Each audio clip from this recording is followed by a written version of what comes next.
एक आंटी हूँ, वो स्पेशल कचरा संभाल के रखा करती थी कि मैं यहाँ से गुजरूं तो मेरे ऊपर कचरा फेंक आपके ऊपर? बिल्कुल मेरे ऊपर स्पेशल संभाल के रखा करती थी रोज। और फिर गाली गलौज करना। उन बच्चों को या ऐसा कुछ ढूंढना चाहिए जो जिनके लिए कोई कुछ ना कर रहा हो और जो नस्लों में तब्दीली लाने वाला एक काम हो। तो जब मैं यहाँ पर आई, यहाँ पर आकर मुझे लगा कि यहाँ पर बहुत ज्यादा काम होने की जरूरत है और मेरे अंदर भी बहुत ज्यादा पोटेंशियल था। मैं जब आ रही होती थी तो सिग्नल पे वो कुछ बच्चे तब भी भीख मांग रहे होते थे, तो मैं उन्हें वहीं पे पकड़ती थी, अपनी गाड़ी में बिठाती थी और वापस स्कूल लेके आती थी।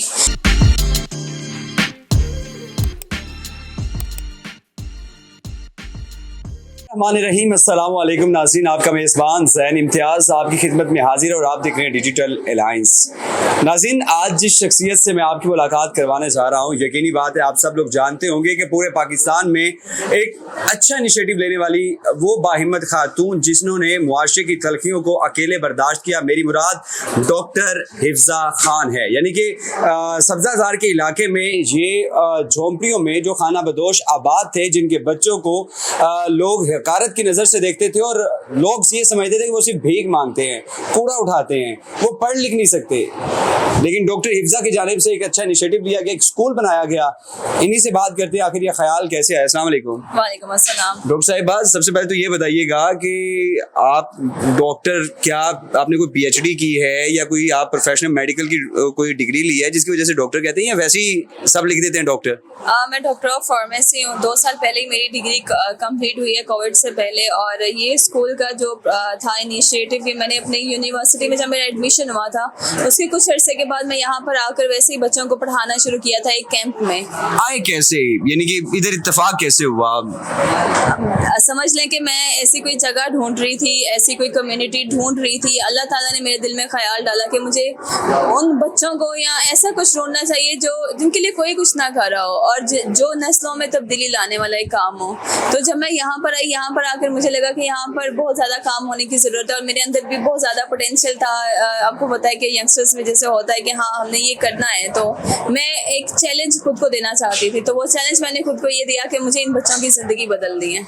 सबसे जब भी कोई नया काम करते हैं, किसी भी नए दौर का आगाज करते हैं, तो उस वक्त आपने देखा काफी मुश्किलात का सामना करना पड़ता है। आपको भी क्या तलखियों का सामना करना पड़ा इस इनिशिएटिव के? बहुत ज्यादा मुश्किलात का सामना करना पड़ा। क्या क्या मुश्किलात थी? अब एक लड़की झुग्गियों में जा रही है यूनिवर्सिटी से, तो एक तो सबसे पहले तो हमारा मुआशरा बहुत सी उंगलियां उस पर उठाता है कि भाई ये क्यों जा रही है या लेट घर को वापस क्यों आना, तो किस क्या ऐसे मकासद है जिनके लिए वहाँ पर जाया जा रहा है। फिर यहाँ की कम्युनिटी जो आसपास लोग रहते हैं घरों में, उनकी तरफ से आके तंग किया जाना कि मैं क्यों इन बच्चों को पढ़ा रही हूँ, क्योंकि ये बच्चे तो उनके घरों में काम करने जाते हैं। उन्होंने कुछ पैसों के अवज एक साल के लिए बच्चों को खरीद लिया हुआ है।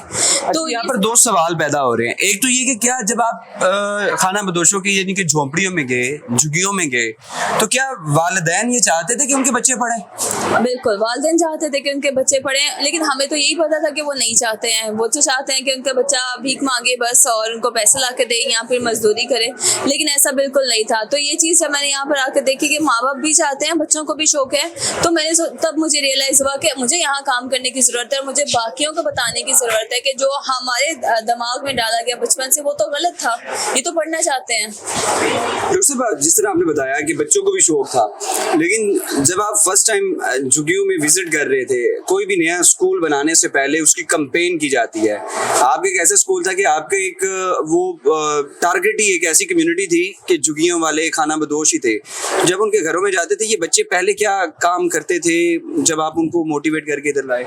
इस वक्त आप ये स्कूल में मेरे पीछे जितने भी बच्चे देख रहे हैं, ये सब वो बच्चे हैं जो सिग्नल पे भीख मांगने जाया करते थे। तो मैंने इनके डोर टू डोर जाके कैंपेन की, इनके घर वालों को समझाया और उसके बाद भी कैसे मुतमिन कैसे किया आपने? आप ये यकीन करें कि उसके बाद भी बहुत अरसा तक, मतलब जब हमारा सुबह यहाँ पे कैंप पे बच्चों को क्लास हो रही होती थी, तो मैं जब आ रही होती थी तो सिग्नल पे वो कुछ बच्चे तब भी भीख मांग रहे होते थे, तो मैं उन्हें वहीं पे पकड़ती थी, अपनी गाड़ी में बिठाती थी और वापस स्कूल लेके आती थी। तो बच्चों को आहिस्ता आहिस्ता पता चलना शुरू हो गया कि मैंने गुजरना होता है, तो हमने अब सिग्नल पे खड़े नहीं होना है। तो फिर उनको अवेयरनेस थी कि किस तरह से उनकी रेपुटेशन खराब होती है इस तरह सिग्नल पे खड़े होने से। तो अब फिर उसके बाद हुआ ये कि बच्चों को शर्म आना शुरू हो गई मांगने से। उनके घर वाले उन्हें भेजते भी तो वो मांगने नहीं चाहते थे कि हमारी सेल्फ रिस्पेक्ट इससे खराब होती है। यानी कि ये आपकी असल कमाई ये है कि बच्चों के अंदर वो यानी कि सेल्फ रिस्पेक्ट का जो एलिमेंट था वो जगाया। बिल्कुल, क्योंकि ना ये बाहर खेल सकते थे, इन्हें खेलने नहीं दिया जाता था। आसपास के घरों के जो लोग हैं वो इनको गाली गलौज करते थे, इनको कचरा फेंका जाता था इनके ऊपर, इनको मारा पीटा जाता था, इन्हें कोई कुछ कहा जाता था। अभी हमारे कुछ बच्चे हैं, मतलब जहाँ पे बारिशें होती हैं तो बच्चों को करंट लगा है, एक दो बच्चों को, तो वो बुरी हालत है उनकी, लेकिन वो माँ बाप को अवेयरनेस नहीं है कि कहाँ लेके जाएं, तो हम ही उनका ट्रीटमेंट कभी कर रहे हैं। फिर यहाँ पर स्किन डिजीजेस बहुत ज्यादा होती थी, क्योंकि ये तो मैले होते थे, तो वो उस वजह से भी कोई इनके करीब नहीं आता था। तो फिर हमने इनको साफ सुथरा रहना सिखाया, वॉशरूम फैसिलिटी दी, कि कपड़े दिए अच्छे इनको, इनके साथ हमने हर चीज सेलिब्रेट किया इन बच्चों के साथ। तो सब जैसे कि हर फैमिली में ये होता है कि एक फार्मासिस्ट डॉक्टर बनाया, 5 साल की डिग्री की इंटर के बाद, प्रॉपर यूनिवर्सिटी में एजुकेशन हासिल करने के बाद आपका एक मोटिव होना चाहिए था, मेडिकल फील्ड में जाते, आपने वो छोड़ के इस काम को तरजीह दिया। इसके पीछे कोई खास रीजन थी? जैसे हर पेरेंट्स को होता है कि घर में एक डॉक्टर जरूर बने, वैसे मेरे पेरेंट्स को भी था। और जब मेरी डिग्री हुई तो मुझे काफ़ी उन्होंने कहा कि अब मैं जॉब करूं, प्रैक्टिस की तरफ जाऊं, लेकिन वो मैंने अगर मैं वो करती तो उस टाइम चूँकि कोविड भी चल रहा था और ये वाला स्कूल जो हमारा कैंप बेस था वो भी बिल्कुल ख़त्म हो चुका था, मेरी सारी टीम बिखर चुकी थी और मुझे दोनों में से किसी एक को चूज़ करना था। या तो मैं अपने करियर की तरफ जाती या फिर मैं इस स्कूल को बनाती। उस वक्त ये स्कूल भी नहीं था, इसको बनाना था, तो मैंने उसको स्किप किया और मैंने इस स्कूल को तरजीह दी, स्कूल को बनाया और उसके साथ साथ मैं फ्रीलांस वर्क करती रही हूँ। तो मैंने अपनी ऑनलाइन फार्मेसी रन की, मैंने डिजिटल मार्केटिंग का ऑनलाइन काम किया, तो मैं काम वो प्रेफर करती हूँ करना जो मेरे लिए ऑनलाइन और फ्रीलांस वर्क कर सकूँ, मैं आगे टीम से काम करवा सकूँ, क्योंकि मेरी फर्स्ट प्रायोरिटी ये स्कूल है, ये बच्चे हैं। तो जब मैंने यहाँ पर स्टार्ट कर दिया था तो ये स्कूल अभी बना नहीं हुआ था, हमारे पास वो बैम्बू बेस्ड स्कूल था। तो कुछ लोग आए, उन्होंने तोड़ फोड़ की, मारा पीटा हमारे टीम मेंबर्स को कि हम क्यों कर रहे हैं, उनके घर के सामने हमने क्यों इन बच्चों को पढ़ाना शुरू कर दिया, तो घरों में काम करते हैं। फिर जब ये स्कूल बन रहा था उसमें एलडीए की तरफ से और पता नहीं कहाँ से लोग उठ के आ जाते थे हमसे पैसे मांगने के लिए, मतलब जिनका कोई ताल्लुक नहीं भी है, वो भी सिर्फ इसलिए कि हम इन बच्चों को फ्री में पढ़ा रहे हैं तो वो हमसे पैसे लेना चाहते थे। मुझे अननोन नंबर से कॉल्स करते थे, फिर यहाँ पर आकर धमकियाँ दी जाती थी हमें कि वो कत्ल करवा देंगे तो फला। फिर यहाँ पर कुछ लोग शराब पी के आ जाते हैं, अक्सर वो रात में यहाँ पर पत्थर मार रहे होते हैं। फिर एक आंटी वो स्पेशल कचरा संभाल के रखा करती थी कि मैं यहाँ से गुजरूं तो मेरे ऊपर कचरा फेंक, आपके ऊपर? बिल्कुल मेरे ऊपर स्पेशल संभाल के रखा करती थी रोज, और फिर गाली गलौज करना। तकलीफ नहीं होती थी, रोना नहीं आया था कभी, यानी कि इतनी तलखियां?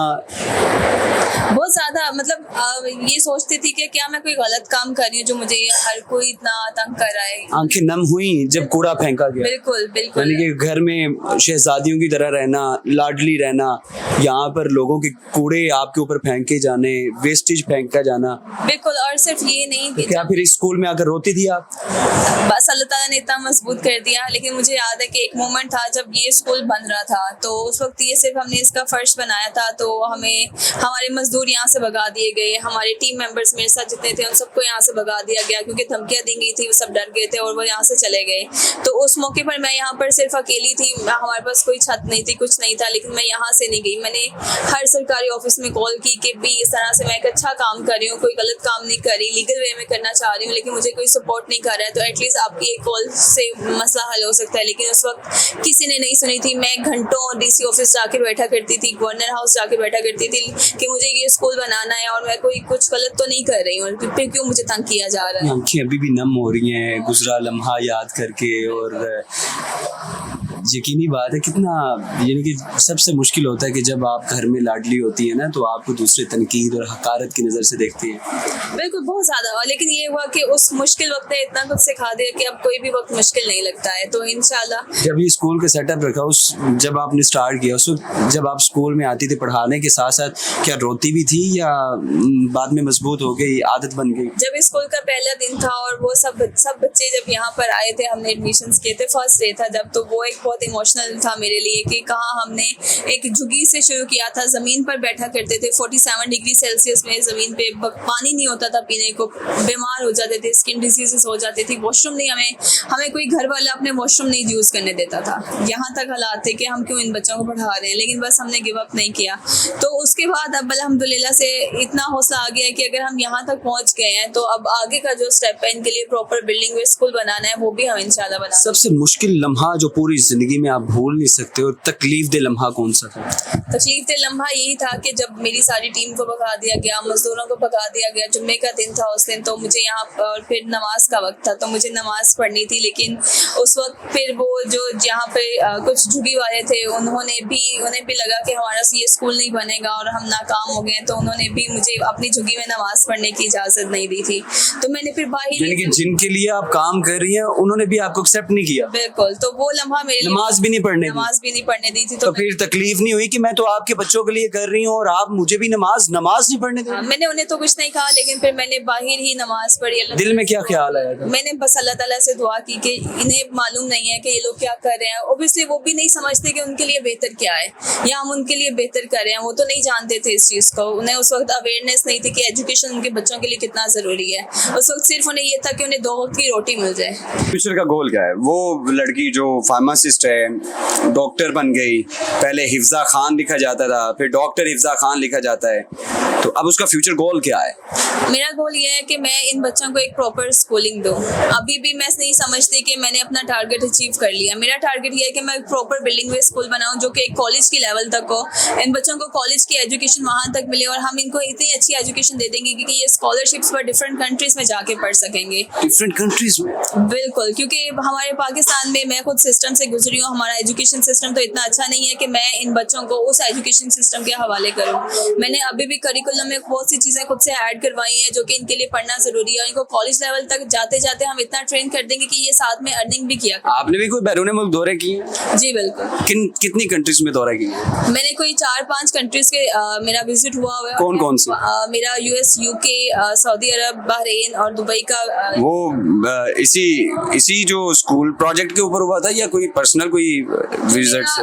कुछ मेरे अपने जो मैं फ्रीलांस वर्क करती हूँ डिजिटल मार्केटिंग का, मेरा उस हवाले से भी विजिट हुए हैं। मेरा इस प्रोजेक्ट को लेके मैंने इसको UK में रजिस्टर करवाया इस ऑर्गेनाइजेशन को, ताकि हम वहाँ की कम्युनिटी से सपोर्ट ले सकें और जो हमने एक प्रॉपर स्कूल बनाना है बिल्डिंग बेस उस पर कर सकें। लास्ट पे हमारे जो व्यूवर्स हैं, हमारे जो मुआशरा है, सोसाइटी है, उनको क्या मैसेज देंगे?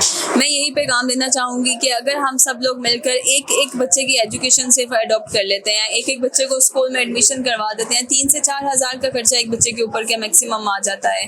तो यहाँ पर बेशुमार बच्चे हैं, मेरे पास यहाँ पर पेरेंट्स डेली बेसिस पे आ रहे होते हैं कि हमारे बच्चे को स्कूल में एडमिशन दे दें, लेकिन अब हमने यहाँ पर मॉर्निंग में 100+ स्टूडेंट को कवर कर लिया, मज़ीद की गुंजाइश नहीं है। अब हम इवनिंग में इसको स्टार्ट करेंगे तो हमें इवनिंग सेक्शन स्टार्ट करने के लिए अलग से स्टाफ चाहिए, अलग से खाना चाहिए बच्चों के लिए, यूनिफॉर्म, बैग, सब कुछ हमें अलग से वो सब करना पड़ेगा। तो उसके लिए हमें आपकी मदद की ज़रूरत है।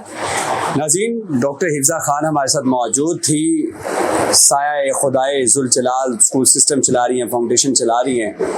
ये उन लोगों के लिए काम कर रही हैं जिनको मुआशरा एक्सेप्ट नहीं करता, जिनको मुआशरे में हकारत की नज़र से देखा जाता है, और इन्होंने अपना मुस्तकबिल उन बच्चों के मुस्तकबिल पर दाव पर लगा दिया कि शायद मैं कुछ ऐसा काम करके जाऊं कि मेरे जाने के बाद भी मेरा नाम रहे। और यकीनी बात है, जब भी कोई नेकी का काम करता है तो इंसान की ज़िंदगी का भरोसा तो नहीं है, लेकिन उसका नाम ज़रूर रहता है। जो कदम डॉक्टर हिफ्जा ने उठाया है, जो कदम डॉक्टर हिफ्जा खान ने उठाया है, यकीनी बात है आप सब लोगों को भी चाहिए कि इनको सपोर्ट करें ताकि ये अपने मकासद जो हैं वो हासिल कर सके। इसमें उनका कोई ज़ाती मकसद नहीं है, मकसद सिर्फ इतना है कि जितने भी पाकिस्तान में रहने वाले बासी हैं, जितने भी पाकिस्तानी हैं, उनको एक अच्छी तालीम, अच्छी सेहत के हवाले से फैसिलिटेट किया जाए। आपसे दोबारा मुलाकात होगी अगली वीडियो में। अल्लाह ने के बाद।